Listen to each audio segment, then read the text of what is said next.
Hello everyone, welcome back to my channel. मैं हूँ शिवांगी और आज के इस वीडियो में मैं बात करने वाली हूँ रिवर्स ब्लड ग्रुपिंग के बारे में, जिसको हम सीरम ग्रुपिंग के नाम से भी जानते हैं। अगर आप चैनल पर नए हैं तो प्लीज़ चैनल को सब्सक्राइब करें एंड बेल आइकन प्रेस करना बिल्कुल ना भूलें आगे आने वाली वीडियोज़ के नोटिफिकेशन के लिए। फर्स्ट, सीरम ब्लड ग्रुपिंग और रिवर्स ब्लड ग्रुपिंग बेसिकली होता क्या है? ये फॉरवर्ड ब्लड ग्रुपिंग का जस्ट अपोजिट है। लाइक हम लोग फॉरवर्ड ब्लड ग्रुपिंग में क्या करते हैं कि हम लोग एंटी सीरा लेते हैं जो कि नोन सीरा होता है, और वहीं जो रेड सेल्स होते हैं हमारे अननोन होते हैं। ठीक है, हमें उसका ब्लड ग्रुप पता करना होता है। बट रिवर्स ब्लड ग्रुपिंग में जस्ट उल्टा होता है। ठीक है, इसमें हमें नोन ए रेड ब्लड सेल्स यानी रेड ब्लड सेल्स होते हैं, पता होता है उनका जो भी ए ब्लड ग्रुप का है कि बी ब्लड ग्रुप का है या ओ का है। और जो सीरम होता है वो अननोन होता है। मीन्स कि हमें सीरम वाला जो पेशेंट है उसका ब्लड ग्रुप पता करना होता है, या फिर उस सीरम वाले पेशेंट से जो डोनर है, हमारा डोनर का जो रेड सेल है उसकी कंपेटिबिलिटी चेक करनी होती है। ठीक है, तो टिपिकली क्या होता है कि जो पेशेंट का प्लाज्मा होता है या फिर सीरम होता है, जो हमारा पेशेंट है जिसको हमें ब्लड ट्रांसफ्यूज़ करना है, हम उसका सीरम लेते हैं। ठीक है, और जो रेड सेल्स होते हैं नोन का रेड सेल लेकर के उसमें हम मिक्स करके देन उसके बाद कंपेटिबिलिटी चेक करते हैं। अगर वो कंपेटिबल होता है तो वो कोई भी कोगुलेशन शो नहीं करता है। ठीक है, अब इसका प्रोसीजर क्या होता है ये हम आगे जानेंगे।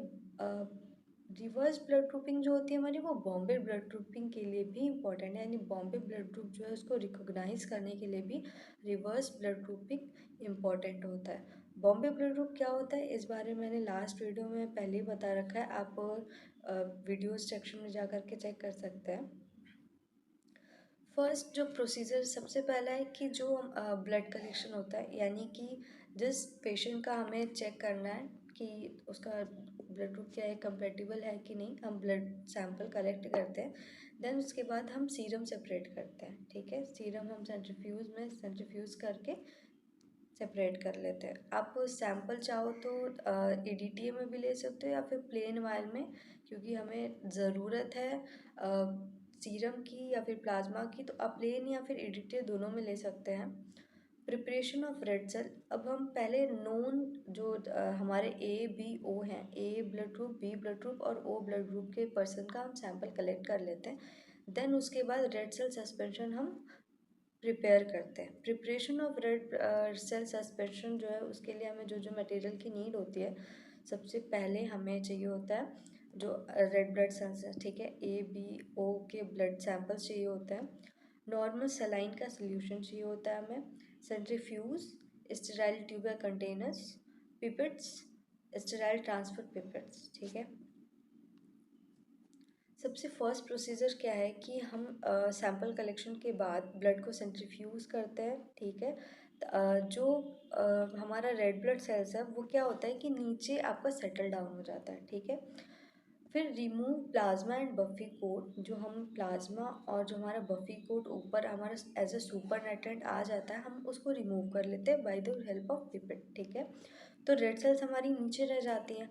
अब उसके बाद हमें रेड सेल्स को वॉश करना होता है ताकि जो एक्स्ट्रा हमारे कंटामिनेटेड प्रोटीन्स हैं या फिर प्लाज्मा प्रोटीन कोई भी रिमेनिंग रह गया तो वो हम वहाँ से रिमूव कर सकें। ठीक है, तो फर्स्ट हम क्या करते हैं कि जो हमारा रेड ब्लड सेल है, ठीक है, उसमें हम NaCl ऐड करते हैं, यानी जो हमारा नॉर्मल सलाइन का सोल्यूशन है, जेंटली मिक्स करने के बाद हम उसे 5 मिनट के लिए सेंट्रीफ्यूज करते हैं। ठीक है, 5 मिनट के लिए हमारा 1000 से 1500 RPM पे उसको सेंट्रीफ्यूज करते हैं। फिर उसके बाद जो हमारा सुपर नेटेंट आता है, ठीक है, रेड ब्लड सेल नीचे सेटल डाउन हो जाती है और जो हमारा सुपर नेटेंट होता है उसको हम by the help of pipette remove कर लेते हैं। ठीक है, रिमूवल आपका इस तरीके से होना चाहिए कि रेड ब्लड सेल को हार्म ना पहुँचे। ठीक है, बहुत ज़्यादा स्पीड में नहीं, बहुत ही आहिस्ता से रिमूव करना होता है। यही प्रोसीजर हम 2 से 3 बार करते हैं ताकि रेड ब्लड सेल्स हमारे अच्छे से वो आपके वॉश हो जाए। देन नेक्स्ट हमारा प्रोसीजर आता है कि जो रेड सेल सस्पेंशन है वो प्रिपेयर करना है। हमें एक निश्चित मात्रा में प्रिपेयर करना होता है। लगभग 5% जो रेड ब्लड सेल्स का सस्पेंशन है वो हम इस्तेमाल करते हैं। 0.05 आपका ml हम रेड ब्लड सेल लेते हैं एंड 2 ml हम नॉर्मल सलाइन लेते हैं तो हमारा 5% का आपका बन जाता है, ठीक है।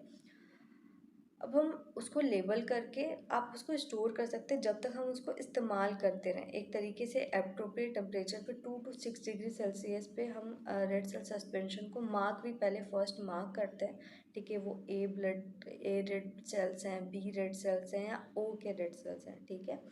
लेबल करने के बाद हम उसको 2 से 6 डिग्री सेल्सियस पे रेफ्रिजरेट कर लेते हैं, टेम्परेचर पे आप उसको स्टोर कर लेते हैं। हम टेस्ट प्रोसीजर की बात करें तो सबसे फर्स्ट हम लोग क्या करेंगे, 2 स्लाइड लेते हैं या फिर टेस्ट ट्यूब 3 ले सकते हैं हम। 2 स्लाइड लेते हैं और फर्स्ट को पार्टीशन करते हैं ए और बी में, और थर्ड जो है उस पर ओ मार्क कर लेते हैं। सबसे पहले हम क्या करते हैं कि पेशेंट का जो सीरम है, जो अननोन पेशेंट का सीरम है, उसको हम एक एक ड्रॉप तीनों पे ले लेते हैं। एंड देन उसके बाद फर्स्ट जहाँ पे ए हमने मार्क किया वहाँ पे रेड सेल का सस्पेंशन, जहाँ बी मार्क किया वहाँ पे बी रेड सस्पेंशन, और जहाँ ओ मार्क किया वहाँ पे ओ रेड सस्पेंशन डाल करके उसको हम मिक्सिंग स्टिक से मिक्स करते हैं, ठीक है। ऑब्जर्वेशन में हम एग्लूटिनेशन चेक करते हैं, ठीक है। मिक्सिंग के बाद हम एग्लूटिनेशन ऑब्जर्व करते हैं तीनों में, ए बी एंड ओ में। अगर पेशेंट का सीरम जो है वो ए रेड सेल से रिएक्ट करता है, मीन्स एग्लूटिनेशन शो करता है, एंड बी से नहीं करता है, दैट्स मीन वो बी ब्लड ग्रुप है। अगर पेशेंट का जो सीरम है वो रिएक्ट करता है बी से, बी में एग्लूटिनेशन शो होता है और ए में नहीं होता है, दैट्स मीन उसका ब्लड ग्रुप क्या है, ए है। वहीं अगर हम दोनों में देखें कि अगर पेशेंट का जो सीरम है ए और बी दोनों में एग्लूटिनेशन शो करता है, ठीक है, दैट मीन्स उसका ब्लड ग्रुप क्या है, ओ है, ठीक। इसमें हम लोग फॉरवर्ड ग्रुपिंग में जस्ट अपोजिट होता था, ए और बी में अगर क्लम्पिंग देख रही है दैट मीन्स वो ब्लड ग्रुप हमारा ए बी होता था, बट सीरम ग्रुपिंग में जस्ट इसका रिवर्स है। तो ए और बी में अगर क्लॉटिंग हमें दिख रही है दैट मीन्स वो क्या है, हमारा ओ टाइप है। अगर ए और बी रिएजेंट में कोई एग्लूटिनेशन शो नहीं कर रहा है तो दैट्स मीन्स वो हमारा क्या है, ए बी ब्लड ग्रुप है। और अगर हम ऑब्जर्व करते हैं ए बी ओ, अगर तीनों में हमारा जो रिएजेंट सेल्स में अगर पेशेंट सीरम कोई भी एग्लूटिनेशन शो नहीं, सॉरी, एग्लूटिनेशन शो कर रहा है, ठीक है, तीनों में अगर एग्लूटिनेशन शो कर रहा है तो डेट्स मीन्स वो हमारा बॉम्बे ब्लड ग्रुप है। मीन्स कि वो हमारा ओ ब्लड ग्रुप से भी आपका कंपेटिबल नहीं है। अगर बॉम्बे ब्लड ग्रुप होता, अगर किसी बॉम्बे ब्लड ग्रुप का हम रेड सेल्स लें और बॉम्बे ब्लड ग्रुप वाले का सीरम लेंगे तो वो रिएक्ट करने के बाद मतलब कोई भी एग्लूटिनेशन शो नहीं करेगा, ठीक है।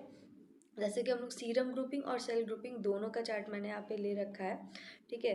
दोनों में जस्ट देखिए अपोजिट है। सीरम में हम देख रहे हैं रेड सेल जहाँ पे हम लोग डाल रहे हैं वहाँ पे जो रेड हमारा ए ग्रुप है उसमें रेड सेल में कोई एग्लूटिनेशन नहीं है, बी में एग्लूटिनेशन पॉजिटिव है, ठीक है, और ओ में भी हमारा कोई एग्लूटिनेशन शो नहीं हो रहा है, ठीक। ये चार्ट आप देख सकते हैं सेल ग्रुपिंग के जस्ट अपोजिट है। इसी वजह से इसको हम रिवर्स ब्लड टाइपिंग या रिवर्स ब्लड ग्रुपिंग कहते हैं, ठीक है। आई होप आपको रिवर्स ब्लड ग्रुपिंग समझ में आई होगी। अगर कोई भी क्वेश्चन या फिर क्वेरी होती है प्लीज़ मुझे कमेंट बॉक्स में ज़रूर बताइएगा। Thank you so much.